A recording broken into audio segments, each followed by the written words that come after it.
माझे नाव प्रज्ञा गायकवाड. मी ग्रामप्रबोधिनी विद्यालय साळुंखे या शाळेत शिकत आहे. आज आम्ही बिल्थॉन या स्पर्धेसाठी आम्ही केलेला प्रकल्प सादर करत आहे.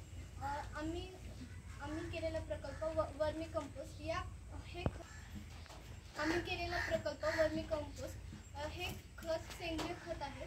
आजकाल आपण बघतो की सर्व शेतकरी हे रासायनिक खत टाकतात. रासायनिक खताचे दुष्परिणाम आपल्याला दिसून येतात. जर का रासायनिक खत जास्त टाकलं तर पिकांना नुकसान होते, पण हे सेंद्रिय खताचं तसं नाही.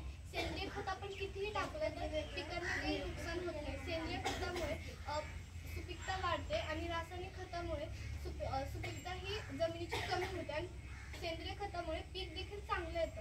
म्हणून शेतकऱ्यांनी हे सेंद्रिय खत म्हणजे गांडूळ खत वापरायला हवं.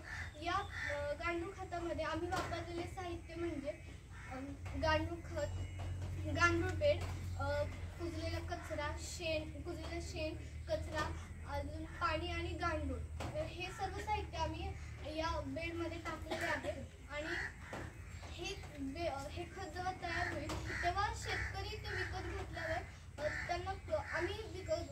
त्यांना विकत द्यायच्या वेळेस आम्ही त्यांना सांगू की ह्याचे दुष्परिणाम साईड इफेक्ट नाही.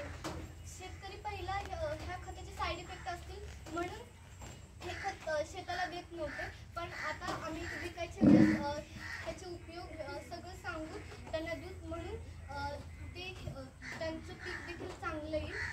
धन्यवाद. या प्रकल्पाद्वारे आम्ही पर्यावरण संरक्षण, स्वच्छता आणि शाश्वत या तिन्ही गोष्टींना आम्ही या प्रकल्पात प्रोत्साहन दिलेले आहे.